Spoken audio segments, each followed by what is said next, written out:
morning po, Sister Jasmine.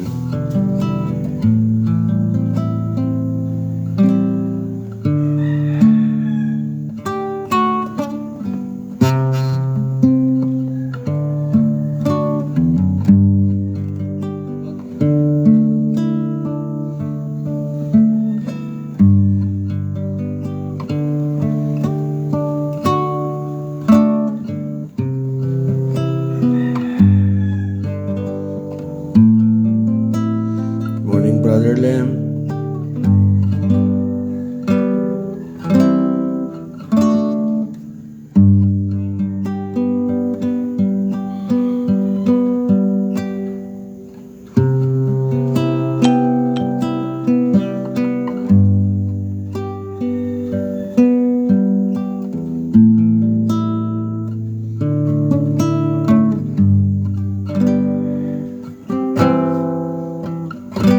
Morning, Brother Dave. Sige po, pakishare nyo itong video na to para marami pong maabot. Purihin ng Diyos. Magandang umaga sa inyong lahat. Tayo ngayon ay nasa Insight, Preaching the Word of God as it is, isang programa ng Door of Faith Church Pandi na naglalayo na tayo ay makapag-umpisa sa isang buong araw na nasusunod at nagagawa ang kalooban ng Panginoon, isang pag-aaral ng salita ng Diyos para makatulong sa ating pang-araw-araw at maging gabay sa araw-araw nating buhay. Good morning, Pastora Wilma. Tubayan tayo ng Panginoon. Pakishare niyo po yung video na to para iba pa nating kapatid at yung iba ninyong mga kaibigan ay maabot.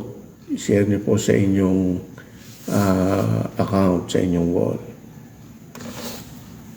Bago po ang lahat, nayayahan ko ang lahat na umawit tayo ng isang awit para sa Panginoon.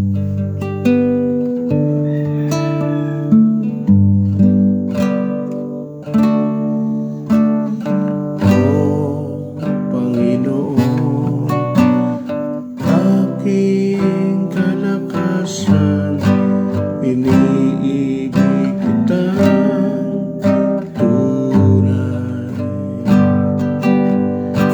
matibay na muong at tagapagligtas.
Praise the Lord. Tayo po ay sumandaling manalangin. Ama, purihin ka. Dakilang Diyos, salamat po sa inyong kabutihan, sa inyong paggabay sa bawat isa. Salamat po dahil narito pa kami sa araw-araw. Binibigyan nyo ng pagkakataon na mabuhay at mabago ang aming buhay. Maturuan po ang aming mga sarili na maging makabuluhan ang buhay na kasama po kayo.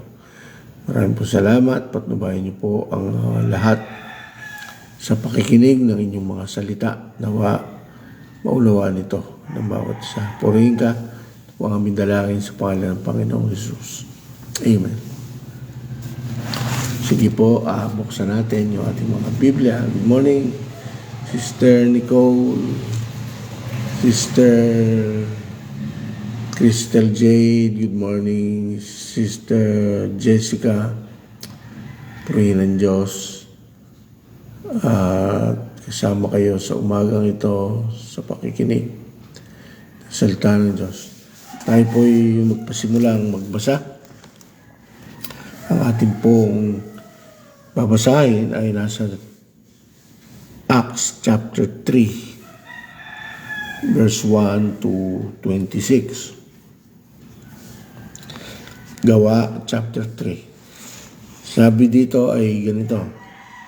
Isang araw sina Pedro at Juan ay pumanik sa templo sa oras ng pananalangin ng 9 na oras. At may isang lalaking dumpo mula pa sa pagkapanganak. Ang noon ay pinasok. Araw-araw siya ay inilalagay nila sa pintuan ng templo na tinatawag na maganda upang manghingi ng limos sa mga pumapasok sa templo.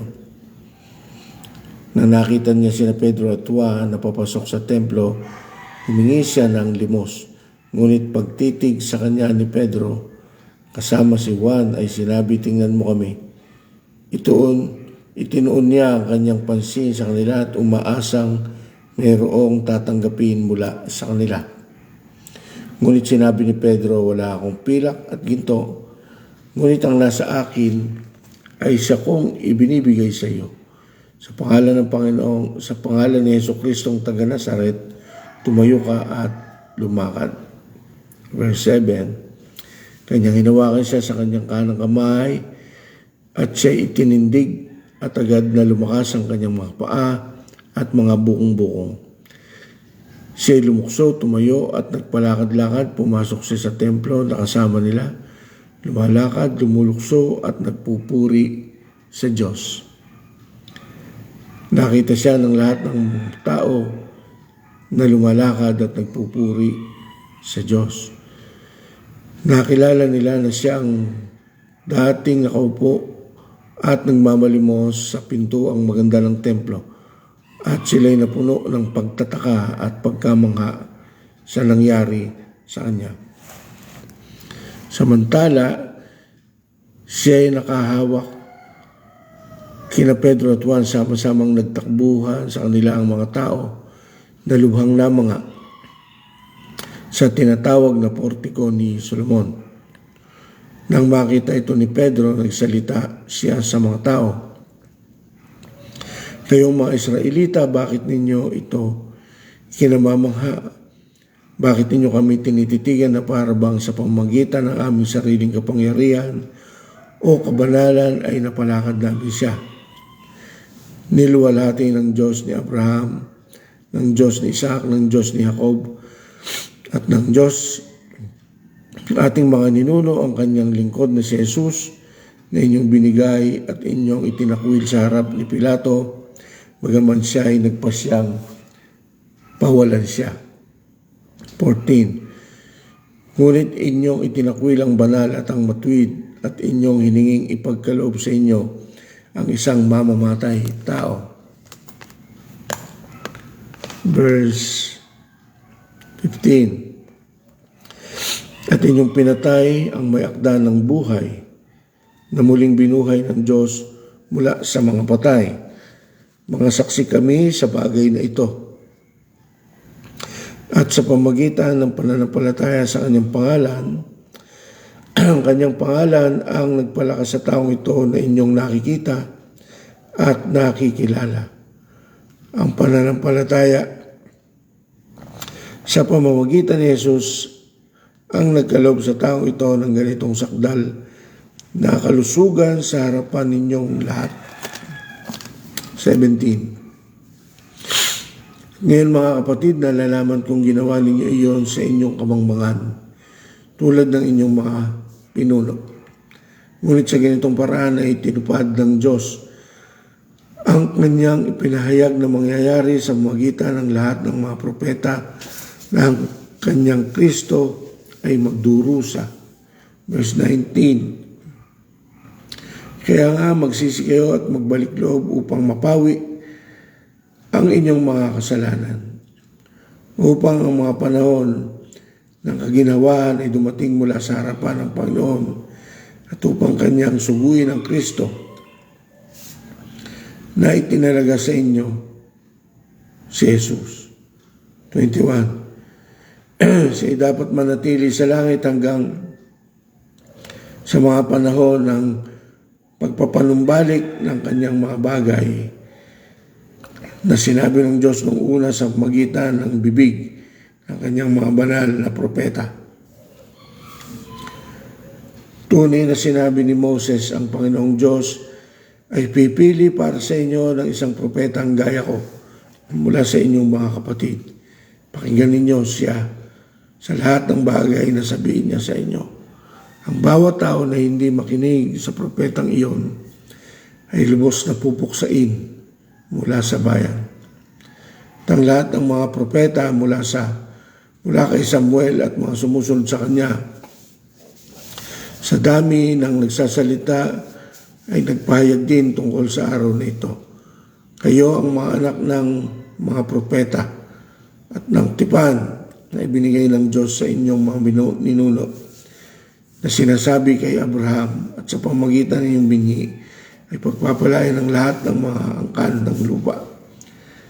Nang piliin ng Diyos ang kanyang lingkod, siya at ang kanyang isinugo sa inyo upang kayo pagpalain sa pagitan ng paglilingkod ng bawat isa sa inyong mga kasamaan.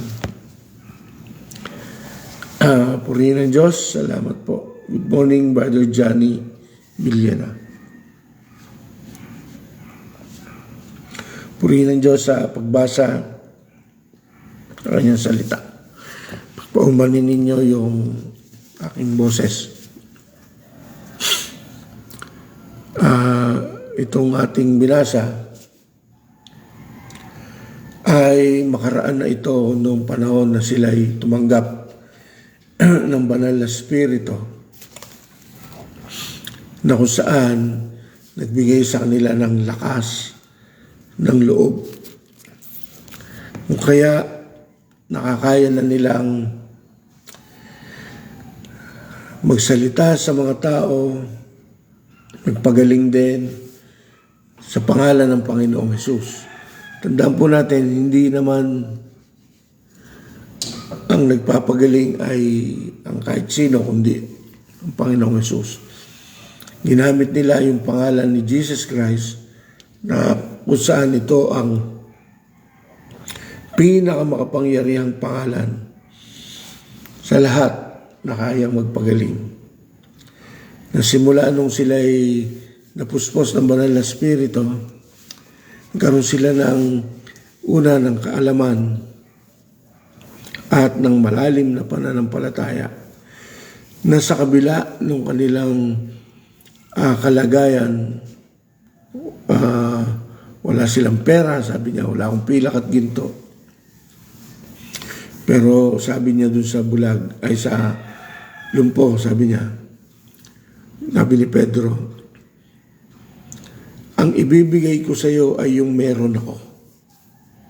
Tang meron siya, walang iba, na pumupuno sa kanya ay ang Panginoong Hesus. Ang banal na Espiritu, ang pagsama ng Ama sa kanya. Mga kapatid, alam nyo, ang ang bawat isang tao na mayroong tunay na pagtanggap sa Panginoong Hesus ay nakukumpleto yung kanyang buhay. Nagkakaroon ng kasapatan sa kanyang buhay. Kaya tingnan nyo, kahit wala siyang kayang ibigay na hinihintay ng mundo, ang hinihintay ng mundo ay material na bagay. Kagaya rin ng lumpo na inilagay doon sa pintuan ng templo. Ang hinihintay din ito ay pera. Walang iba kundi pera na panggastos. Kagaya pa rin hanggang ngayon ng tao. Walang pinupukusan kundi pera. Pera at pera. Natabunan na yung isang bagay na mas makapagbibigay ng kasapatan sa bawat isa. Walang iba kundi ang Panginoong Hesus. Alam nyo, mga kapatid, patutunayan po namin sa inyo na kapag ang Panginoong Hesus ay pumupuspos sa bawat isa sa atin sa magitan ng kanyang banal na Espiritu, magkakaroon ng kasapatan sa buhay. Una, yung plano ng kaaway na manakawan ka ng lahat ng bagay. Dumating dito ang dyablo kasi para nakawan tayo. Matanggalan tayo ng mga bagay na kinasisiyan natin. Pero dumating si Lord para maging ganap ang ating buhay sa lupa. Pag nakamit natin ang Panginoong Hesus na tunay, mababago po eh. Hindi po pwedeng dumating ka sa kalagayan na may kulang pa rin. No? Kaya ang isang tao na walang kasiyahan sa buhay na ito, isa lang ang pinakikita noon, mga kapatid. Hindi pa siya nabubuhay ng tunay sa Panginoong Hesus. Malabo po kasing mangyari na kapag ang Panginoong Hesus ay nasa puso ng isang tao, tunay na nasa kanyang pagkatao na, ay dumating pa sa tagpo ng kanyang buhay na nababagot pa siya sa buhay niya, naiinip siya sa buhay niya, na parang may kulang lagi sa buhay niya. Alam ko po, dinaranas siya ng marami. Kaya nga isa lang ang dapat gawin. Parang nakakalungkot, ano? Kasi marami na ang tumanggap sa Panginoong Hesus. Tinanggap na. No? Totoo naman na nandyan ang problema kahit tanggapin mo ang Panginoong Hesus. Nandyan ang mga gawa ng kaaway para tayo mapalungkot. Pero sa kabila ng lahat ng iyon, kapag ka nasa iyong Panginoong Hesus, nagkakaroon ng bagong pag-asa, kapatid eh. Hindi nagtatanggal yung kalungkutan, hindi nagtatagal. At hindi humahanto sa pagiging desperado sa buhay na ito. Hindi dumahantong sa pagkapit sa patalim. No? Ang kinakapitan ay ang Diyos at walang iba. Pagpuspos ng banal na Espiritu ang bawat isa sa atin at tunay na tinanggap at nananahan ng Panginoong Hesus sa puso ng bawat isa.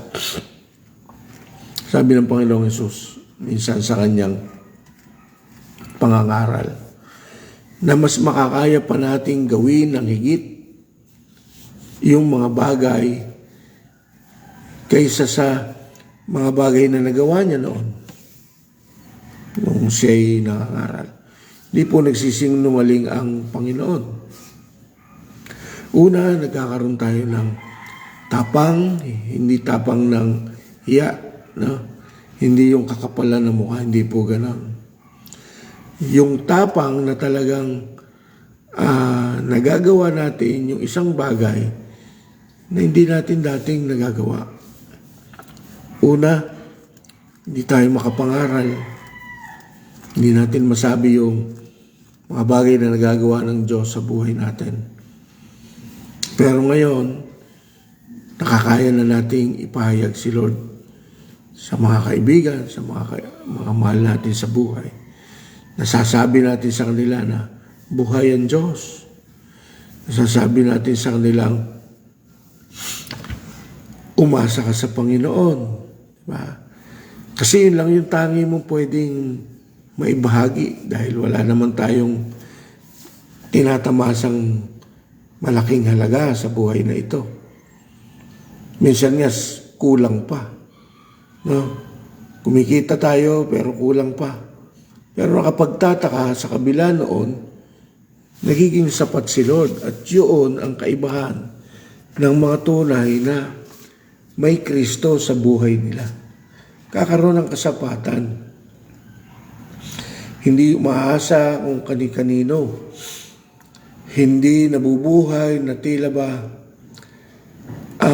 kung mawawala ang mga tao sa buhay nila ay wala ng pag-asa.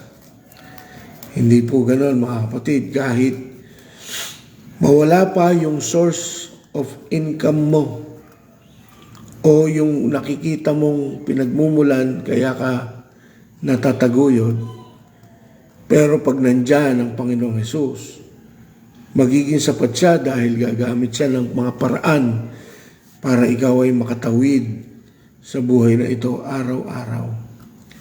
Pero pag ang nakita ng Panginoon sa puso mo ay yung parang nireject mo si Lord sa buhay mo, na hindi siya ang nangunguna sa buhay mo, hindi ka pagpapalain.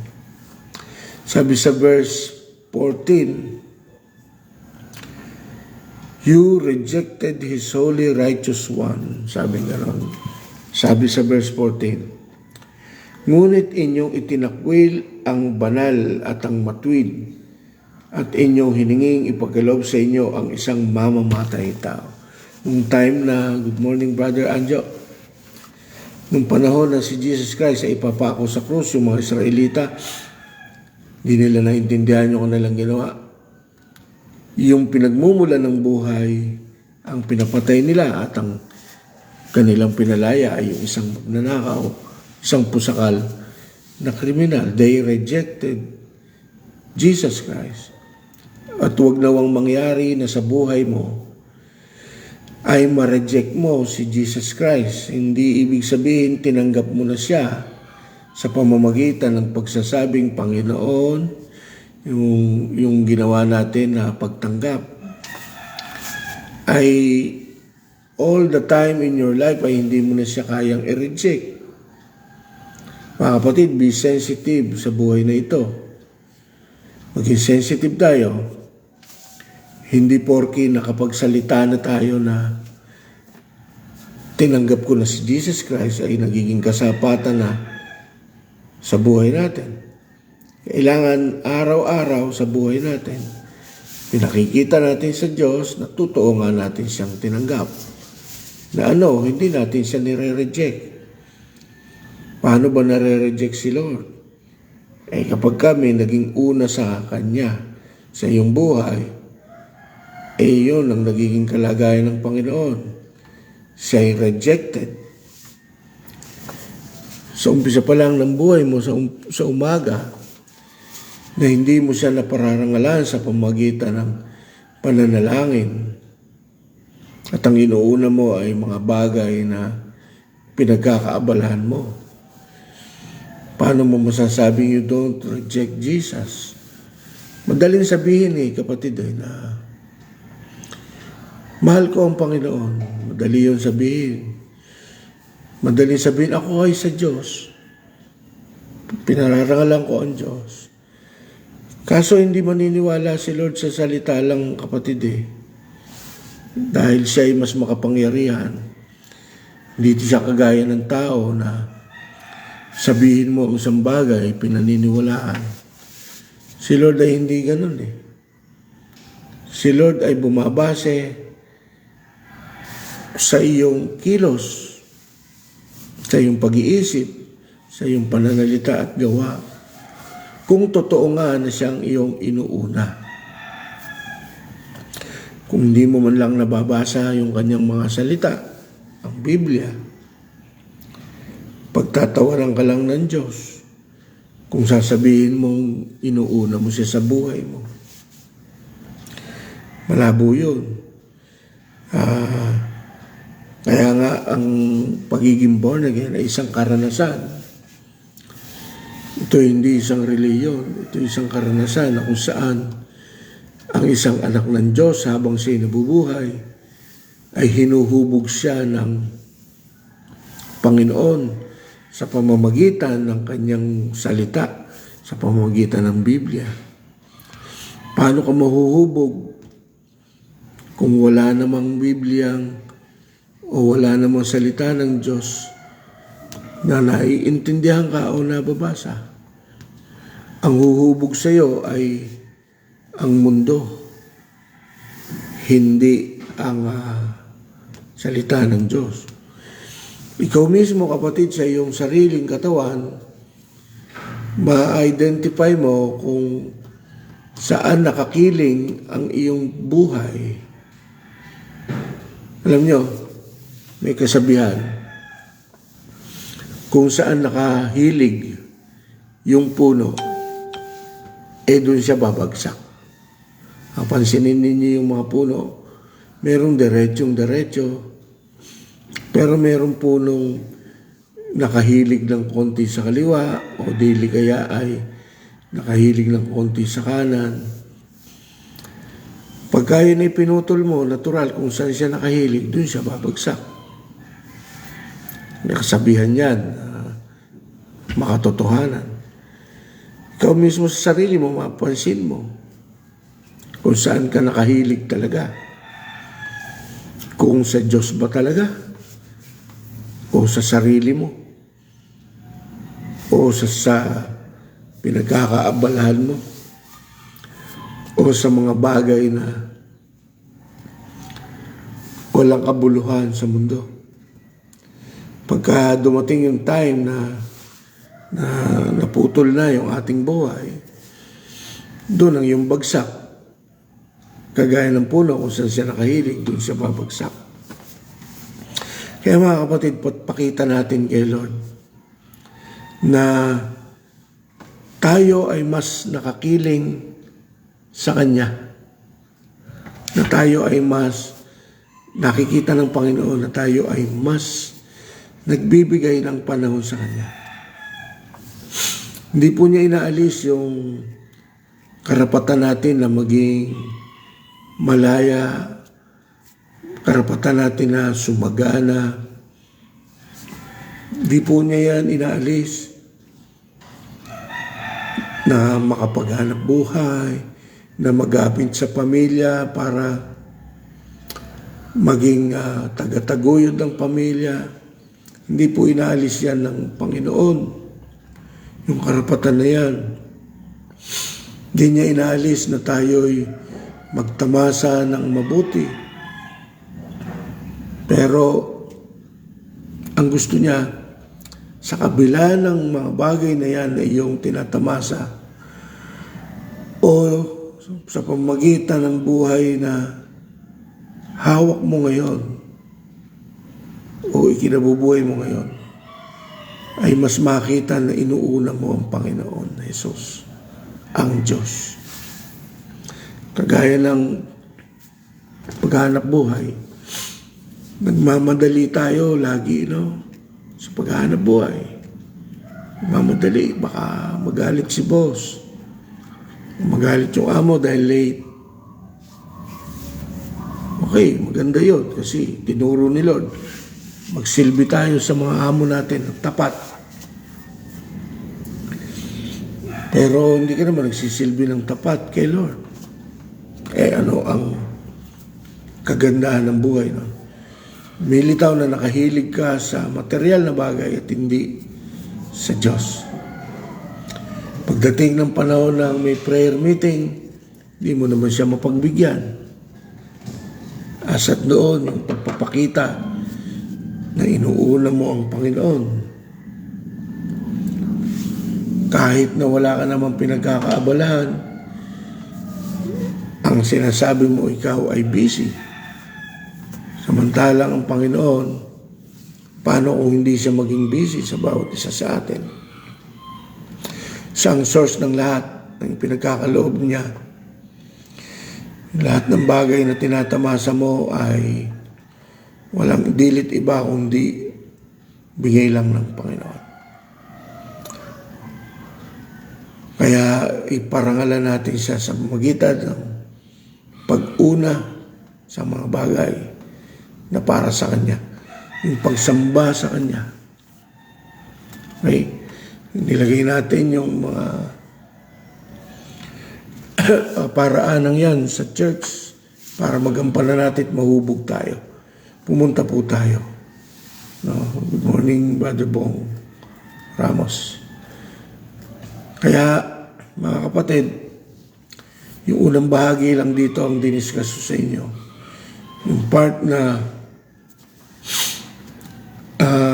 nagpagaling sila Pedro at Juan sa kabila ng kanilang kawalan. Pero bigay sila ng isang bagay na mas dakila. Si Jesus Christ na nasa sa kanila. Ganon din po tayo. Nasa atin si Jesus, ibahagi natin si Jesus. At ang wala sa atin, hindi natin maibibigay. Kung kaya nga ang maraming Kristiyano sa ngayon, kahit Kristiyano, ay hindi magampanan yung pagiging tunay na Kristiyano dahil hindi naintindihan kung ano yung nasa sa kanila at hindi sila nagpapapuspos sa Diyos. Kailangan po lagi tayong magpapuno sa ating Diyos. Pisahan natin sa ganitong araw-araw na gawain. Salita niya, panalangin, pag-asa, pag-iisip sa Kanya, walang iba kundi pagpapatotoo sa Kanya, pagkasalamuha ang ibang tao, sinasabi ang Panginoong Hesus. Morning po, Pastor Larry. Kaya, purihin ng Diyos, tapos na po yung oras natin, pero mahaba pa yung ating lalakaran sa buong araw na kahit wala sa oras ng pag-aaral ay kasama ang Diyos sa buhay niya. Sa isip, sa salita at sa gawa, makita sa bawat isa sa atin ang pagsama ng Panginoong Hesus. At huwag nating pabayaan at huwag nating kalimutan na magparangalan ng Diyos araw-araw. Mamaya po mayroong prayer meeting alas 7. Punta po tayo. Opo, may bagyo. Pero may paraan po para makarating sa church. Kahit may bagyo. Pag may kailangan tayo sa buhay natin sa labas, kahit may bagyo, lumalabas tayo. Kailangan natin ng pagkain. Kahit may bagyo, lumalabas tayo. Sabi ng Panginoon, hindi lang sa tinapay nabubuhay ang tao, kundi sa salita ng Diyos. Tumakbo po tayo sa church, kumain tayo ng kanyang mga salita. Ito ano kalagayan natin. Kahit bumabagyo mamaya, matutuwa si Lord pag nakita niya na nagpipili tayo maabot yung mga bagay na makalangit at hindi yung mga bagay na makalupa. Purihin ang Panginoon, tayo po'y manalangin. Purihin ka, Panginoon, patnubayan niyo po ang bawat isa. Dinatakila ka namin. Salamat po sa inyong mga salita na pumupuno sa bawat isa. Naway huwag malimutan na inyong mga anak ang kapunuan na kayo lamang kayang magbigay. Sa magitan ng iyong salita, mapupuno ang bawat isa. Pamagitan ng banal na Espiritu, mapupuno ang bawat isa. Tulungan niyo po kami, ang mga maghanap buhay, ingatan niyo po sila sa pagpunta sa kanilang mahanap buhay. At maingatan din sila, Panginoon, at maitulak ninyong pumunta sa inyong mga gawain din, Panginoon. Huwag makalimutan ng mga bagay patungkol sa inyo. Purihin po kayo. Ito po aming dalangin sa pangalan ng Panginoon Jesus. Amen. Amen. God bless po sa lahat.